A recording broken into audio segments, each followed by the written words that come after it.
Disclaimer, this show is for educational purposes only and is not an alternative for clinical counseling. Please seek a mental health professional for your specific needs. Hello. We are back again doing what we do every week. Today, what happens when the label becomes a story? Today, we separate identity from diagnosis and talk about the fear that keeps so many from therapy. Cindino shares being misdiagnosed, later diagnosed with bipolar disorder, and why medication and routine can be lifesavers, not character flaws. We also talk about cultural barriers, Haitian, African American, and beyond, and how to advocate for a therapist who truly sees you. Stay right there. This conversation may change your next step. Welcome back to Intake Talk Show with your host, Bertha F. Barrett, licensed mental health counselor. Today's guest is Cindino Timmy, creative and photographer from Miami, Florida. Your Intake podcast will start momentarily, but first, let's shine a light on what's to come. We spoke to 3 creatives about the importance of men's mental health, especially in the Black community, different walks of life, different art forms, and powerful perspectives. This series will last 6 weeks, and every guest will have a part 1 and part 2 segment. Welcome to week 6 and part 2 of our conversation with Cindino.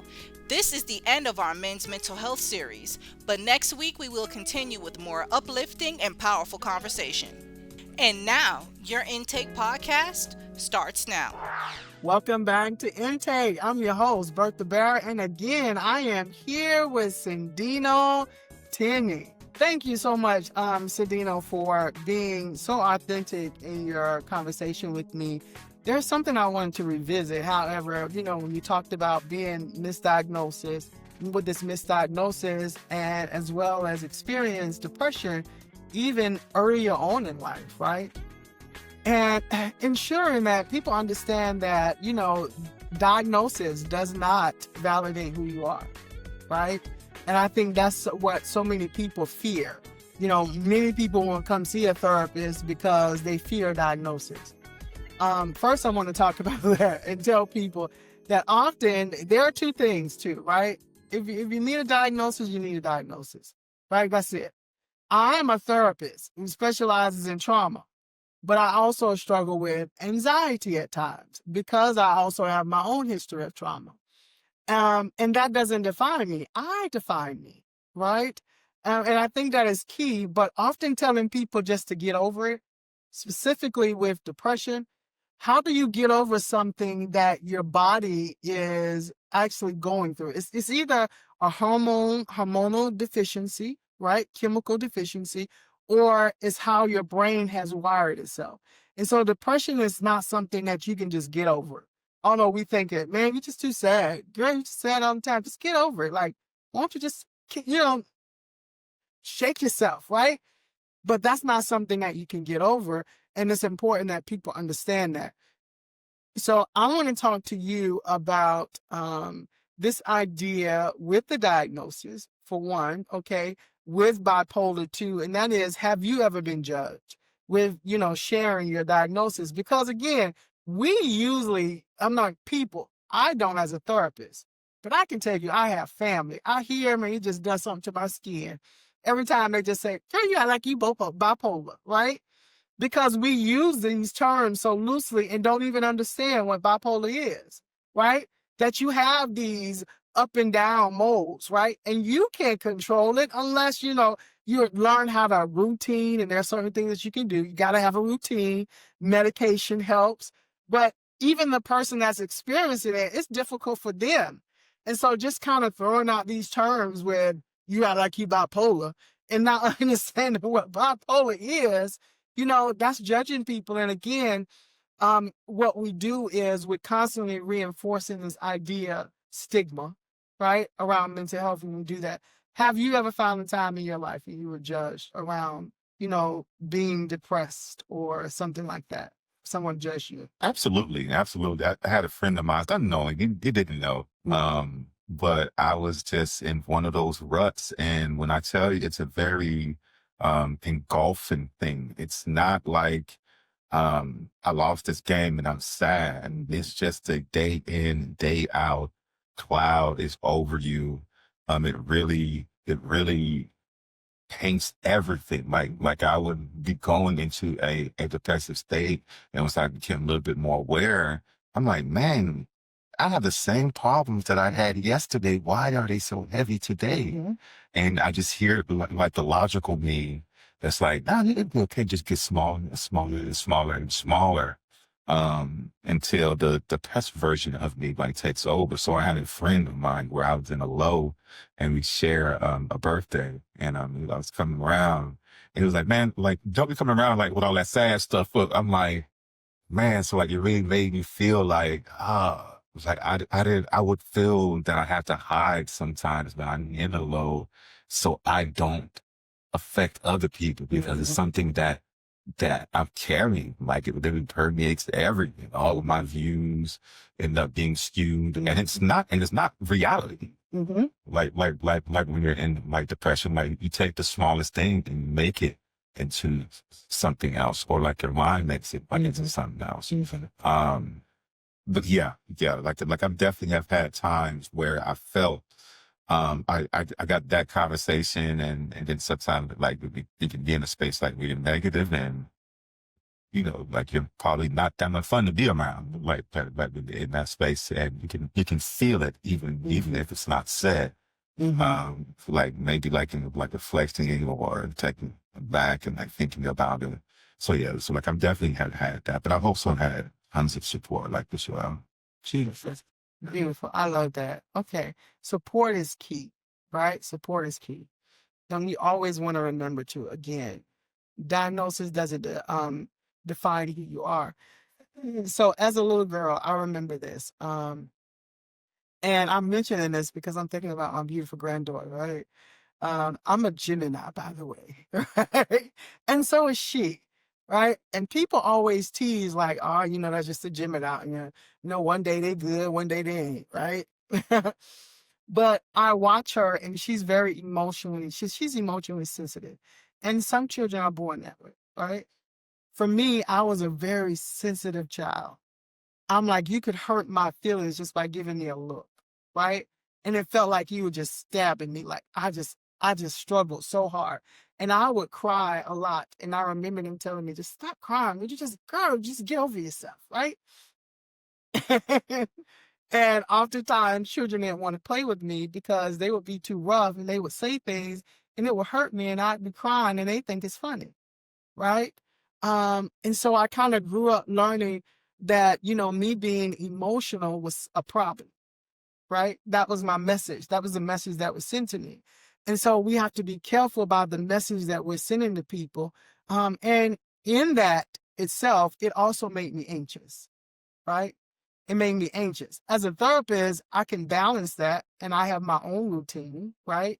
And when I feel myself getting overwhelmed, I shut everything down and just relax, right? Instead of getting there to that point where I just so anxious I can't manage.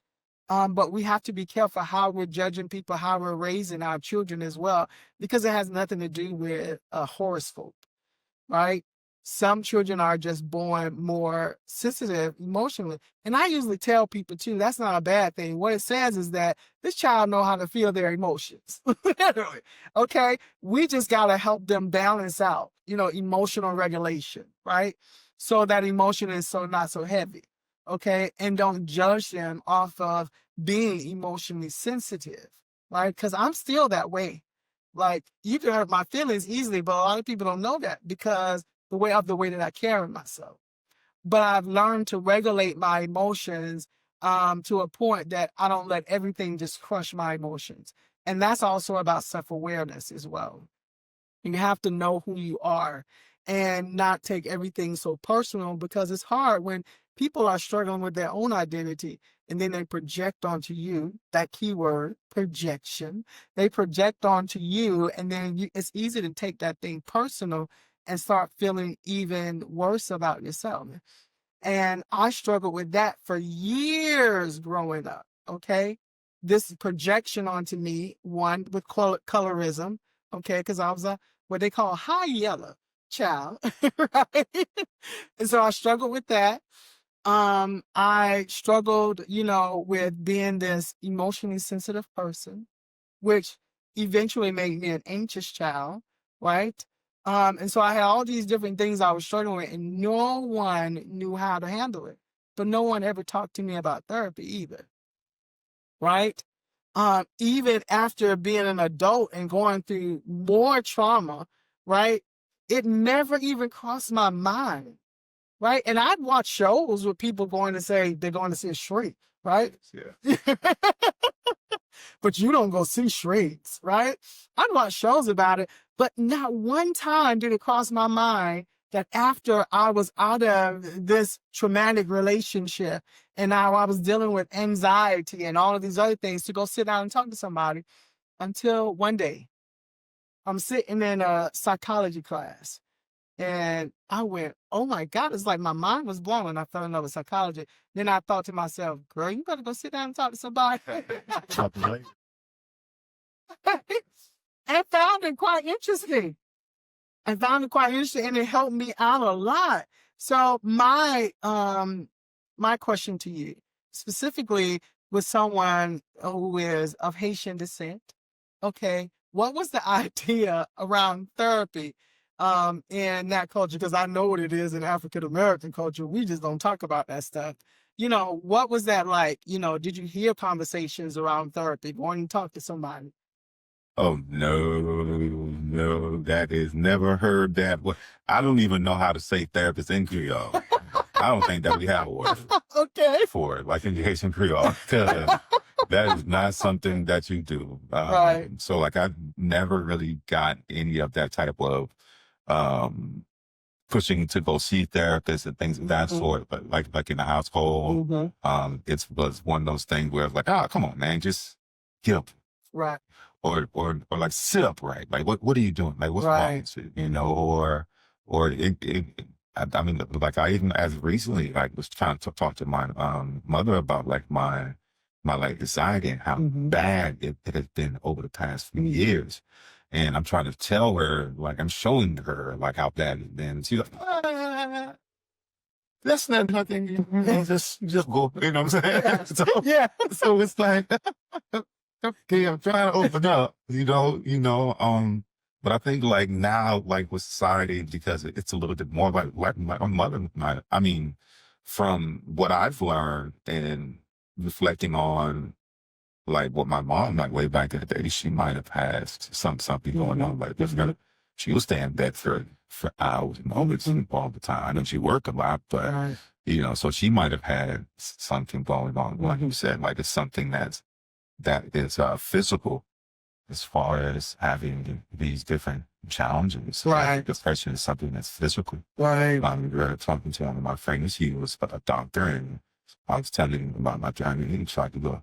You have to go because you don't have the physical capability of feeling happy right now. It was like it's just like anything happens to diabetes, blood pressure. You can pray. That can be one of your tools, but you can't take the glasses off and say, "Let me pray so that I can see down the road." Right. Right. You better put these on because this is a tool. So just like everything else, therapy, like if you're medicated for medication, all that stuff is just tools to help you manage, to give you a chance to yourself. Yeah. And that's key too. People understanding that medication, right? Because most people say, I know I have it, but I don't take this medication. Because you're just not going to make me feel like something's wrong with you, right? My friends say that to me all the time. They call me and say, Bertha, I went to the doctor and the doctor said I had some anxiety and trying to give me some medication. Why are you trying to make me take medication? Like, I ain't crazy. And I'm like, girl, that don't mean you crazy. Like, what is crazy, by the way, right? I have to say this to my friends. Like, what is crazy, by the way? Like, I don't see crazy people. Sometimes we just need it, and I have to explain to them. If you low in iron and you got to take something, does that make you crazy? It's one thing, right?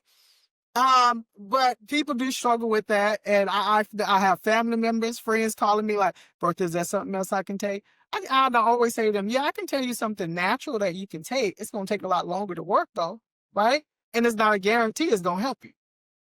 But if you take this medication, it's going to help you. And then I have to explain the idea, okay? What if you had this, versus physiological, right? Okay, would you take the medication? Okay. I have something they call Sjogren's. There's no medication for it, right? But I do have to take certain things, and there are supplements that I take and have to live a certain lifestyle to manage it. Okay. And so I have to kind of equate that with them to show them that, listen, there's nothing wrong with medication whatsoever. Doesn't mean that you're liking anything psychologically. You know, it means that you're human. Yes. Right? You're human. All right? You have a headache. You take something for it. Yeah. Right? You have sinuses. You take something for it. We don't question these physiological issues, but we often question the psychological. And that's because of the big stigma. But now I want to talk to you about it because as a therapist, I've also been in therapy, right? One of the things as we study, they make us go see a therapist, okay? Because they want us to understand what it's like for a person coming in, you know, sharing with a therapist. But I had to go to a therapist once after my, I've been to a therapist twice, right? I had to find the right fit. But the first therapist I went to, she was Caucasian. And it was after my mom had passed. And I was going to kind of grieve my mother, but also grieve my family because so much was happening in the family after she passed. And the lady didn't know that I too was a therapist. And all I experienced was microaggression. She was more interested in if my mother's children, all of them had the same father. And the questions that she was asking me, I'd never heard of ever. I'm sitting there listening to this lady, and I kept trying to redirect the conversation back to, but I'm grieving. But I'm having issues with my family after my mother's death. And she was asking me these questions based on her idea of me as an African-American woman. And I was using EAP at the time, but I remember walking out of that office going, free therapy or not, I would not be coming back to see her. Right? And so I found an African-American therapist who helped me significantly. But that too, when I went back to work, I told a therapist friend who was also Caucasian, I was talking to her and I said, girl, can I tell you what I just experienced? And she said, yeah. And I was talking to her about it. She says, Bertha, no, she did not. I was like, yeah, she did. She's like, that's so unprofessional. Like, there's so many people. I'm ashamed. Like, there's just so many people that need to learn, you know? And it's about people being culturally aware, right? And sometimes, and I don't think the therapist meant to hurt my feelings. I'm going to say that. She was just doing what she knows, right? But she didn't realize at the time, too, that she was harming me as her client because I was frustrated with her by the time I walked out that door, literally. And so I had to go talk to my other therapist friend who just happened to also be Caucasian, and she was disgusted by it. So not all Caucasian therapists think this way, but we do have some out there. And we have to be careful about the therapists that we experience. So have you ever had an experience like that with a therapist? Okay.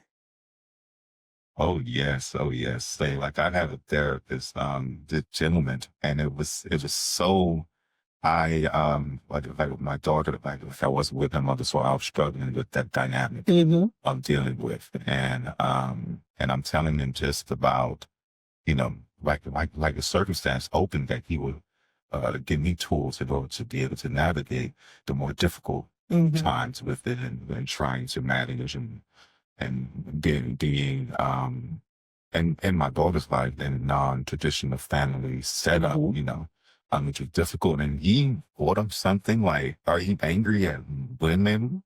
I'm like, what are you, I was raised in a household, you know, what are you talking about? I'm like, hurt, man. What are you know, so like, it was one of those things. And I was like, I can't believe that this guy really, all this stuff that I poured on you that has been different, I would say, like, as far as like with the experience, that's what you take out of it, is to turn it and say, what do you have going on? You know, so, oh yeah, like I definitely understand it. Like having the right therapist, and it's something that you may, therapists, psychologists, psychiatrists, it's something that you should advocate like for yourself. If you don't feel like that is right. You don't have to say it. Exactly. You know, if you don't feel like a doctor is doing doing right or giving you like the right stuff, it's okay to ask questions. It's okay to do like their own research and Right. that sort. It's okay to go to somebody else. Because I recently, like, I found like a really good therapist, and she has brought light to me like I would never have known, you know. And she was candid enough to open up, and that this is about Black and Black women. She let me know that she also suffers from bipolar disorder and diagnosis with that and things of that sort. So her perspective and understanding our walk life was a little bit different Right. versus the advanced therapist prior. It was so jarring. Like I came in to try to get some type of resolution. I left with more issues to think about, Right. you know, and it wasn't leading towards anything productive or anything. So yeah, definitely. So advocate. If you don't feel that it's right, keep it moving. Find someone else. Do it, because you just never know. Like you said, the therapist might not have done it with any type of intent behind. That's just where her skills were capped at. Right. Like her worldview was Right. So yeah, definitely. I've had that. Yeah. And I want to make it clear too, even if if you're an African American person with an African American therapist and you still feel like it's not the right therapist, right? It doesn't matter. Advocate for yourself. Find another, because we also have, regardless of race, gender, you have people with different views, right? How they see certain things. You can go to somebody who doesn't have the same religious views as you do, and they're judging you based on the religion or your lifestyle or something like that. Always advocate. It is necessary to find the right fit. Be it a doctor, a therapist, whoever. It is necessary to find the right fit. You have to be comfortable in that space without leaving feeling like, okay, I got more stuff now. Correct. Yeah. Yeah, I had like with my experience like with psychiatrists, that was something that's new from a few years ago. I'm actually going in to see a psychiatrist to try to see how to manage this new diagnosis of bipolar. And the first one, I was in there for like 15 minutes, and I'm like, oh boy, I need to hurry up and say whatever. So then I got to like a new psychiatrist, and I'm talking to her, and I'm trying to run through everything because I was so used to being rushed. She was like, "It's okay." Yeah. Like I'm listening. Yeah. So why? And I was like, that's my first time really feeling like I was seen. Someone was actually listening to like the full thing. It wasn't halfway through, like, okay, you're just this, and allowing me to be able to be a part of the process as far as everything else. So yeah, advocating is huge. If you don't feel seen by your therapist, doctor, whatever, it's okay to move on, whether they look like you or they don't. Hey, That's right. Amen to that one. Okay, so now, as a photographer, let's talk about that, because we definitely want to talk about your giftings as a photographer, because you take some of the best pictures I've ever seen. As a photographer, how does that help you process your emotions or even cope with difficult situations?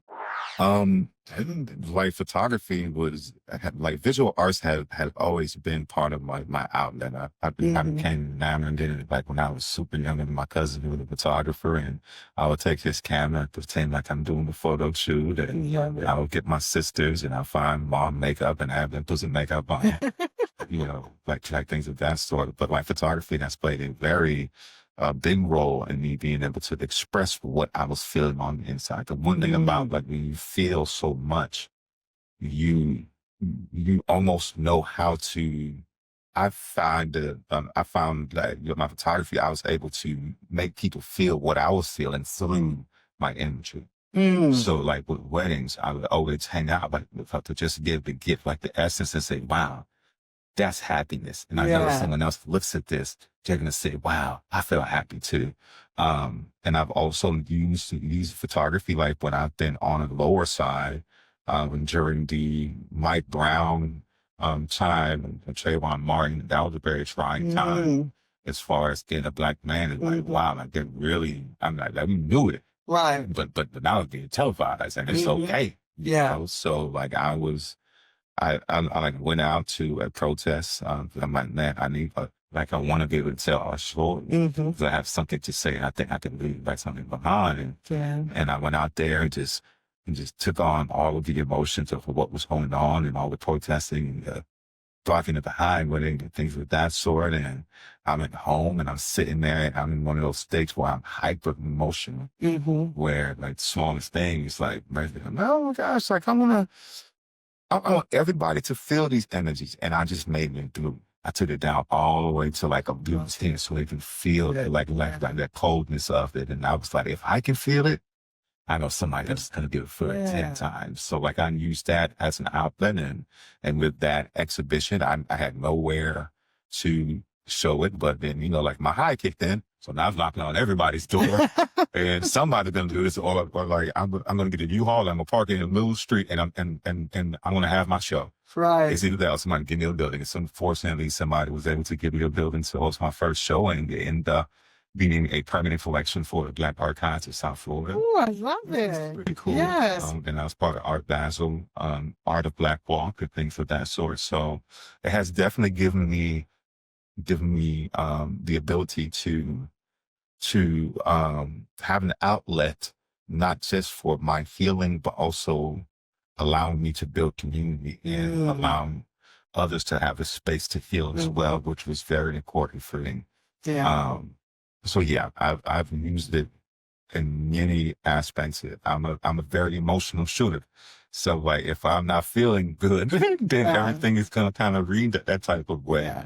But yeah, like the creative outlet has been something that has saved me and has allowed me to be able to build community. Like I would take that same exhibition, no matter there was some protesting about Mike Brown, and I was able to corporate offices to facilitate the conversation around race. And we're sitting in a circle, and I said, "Look, all of us are the same. We just season our chicken a little different, but this feeling that we have in us, whether it's sad or things like that, it all stems like from the same place. We just have different experiences, right? And we come from different walks, so we see things a little bit different. And essence of us is always the same.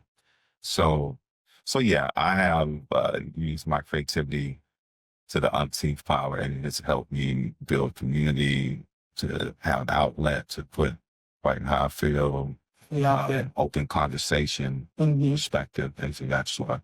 Good.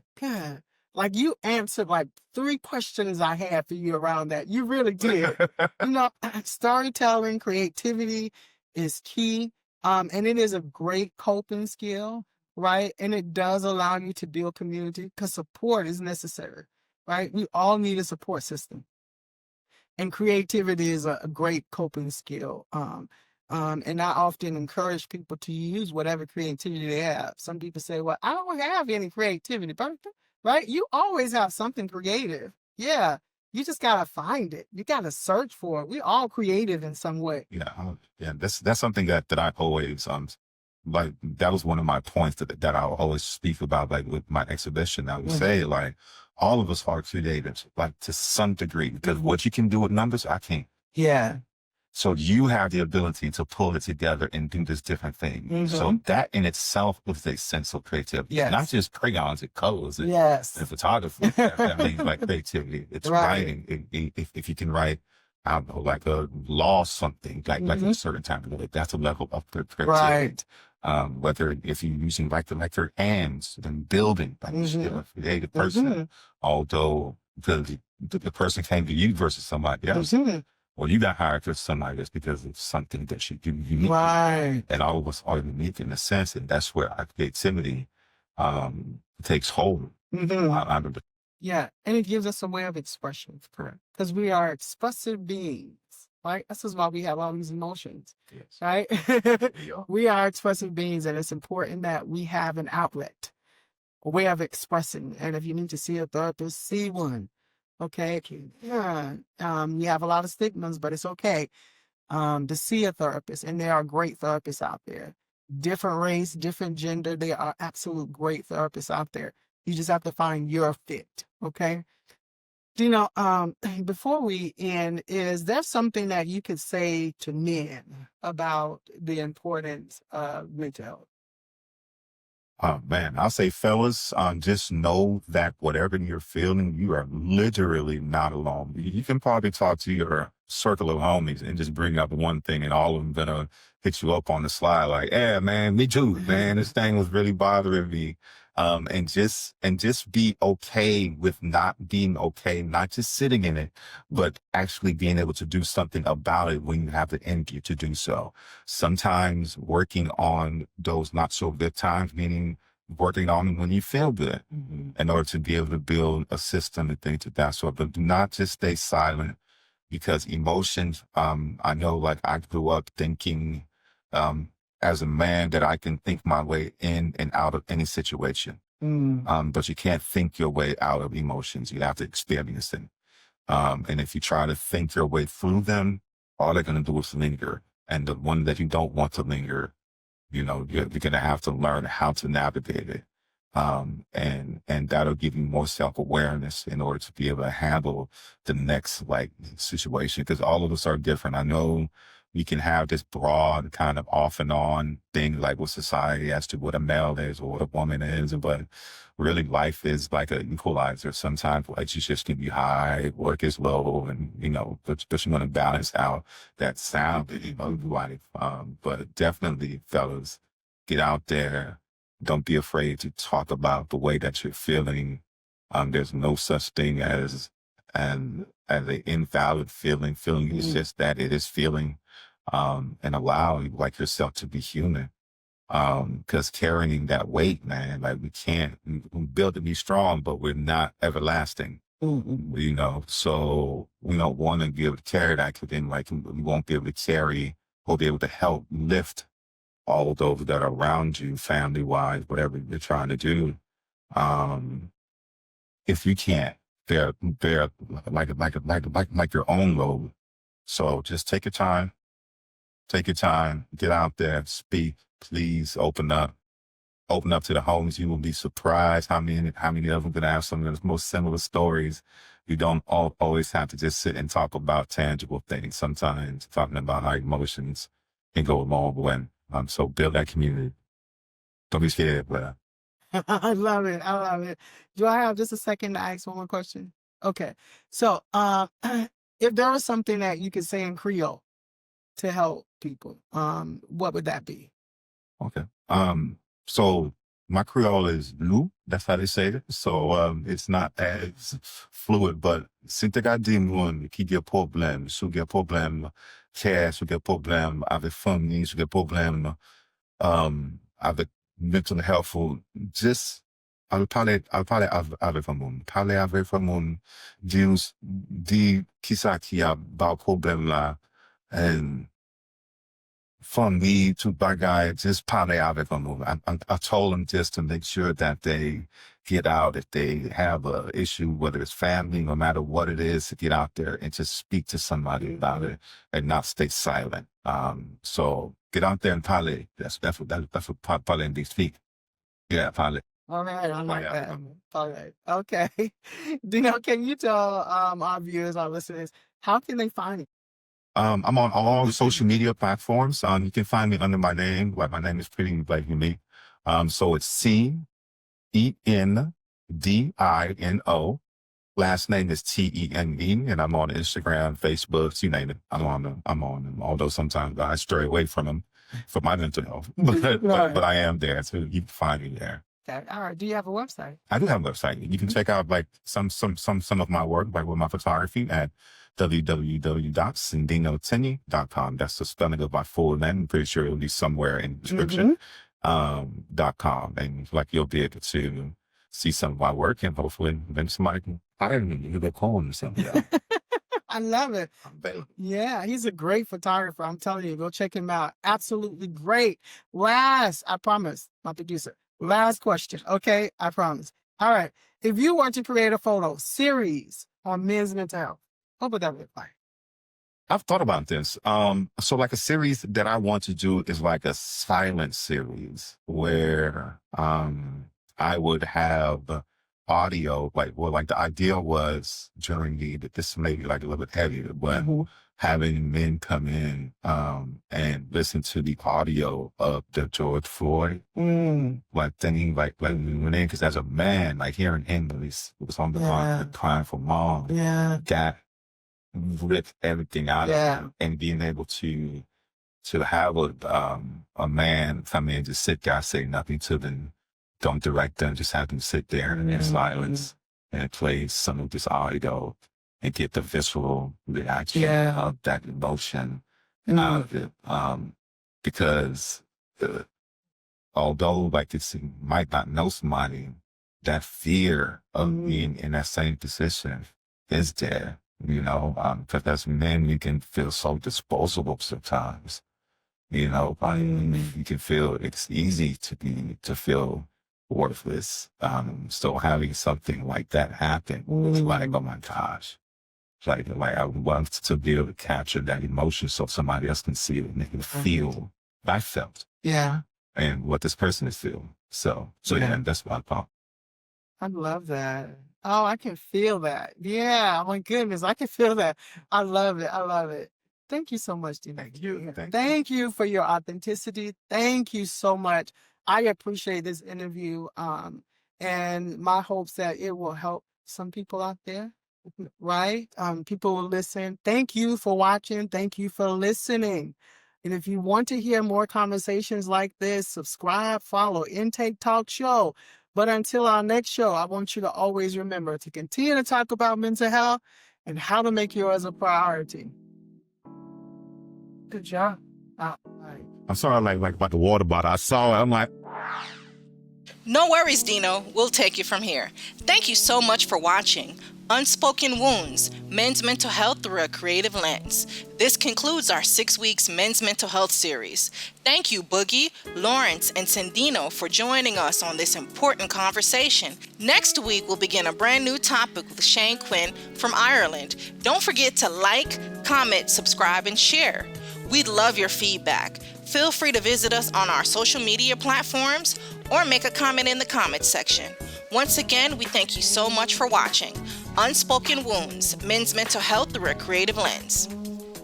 If you are a professional or someone with a story and would like to be a guest on the show, go to our website, intaketalkshow.com, and complete the form to be a guest. Perhaps you are someone with a question or comment that you would like addressed on the show. Again, go to our website, intaketalkshow.com, and complete the contact form.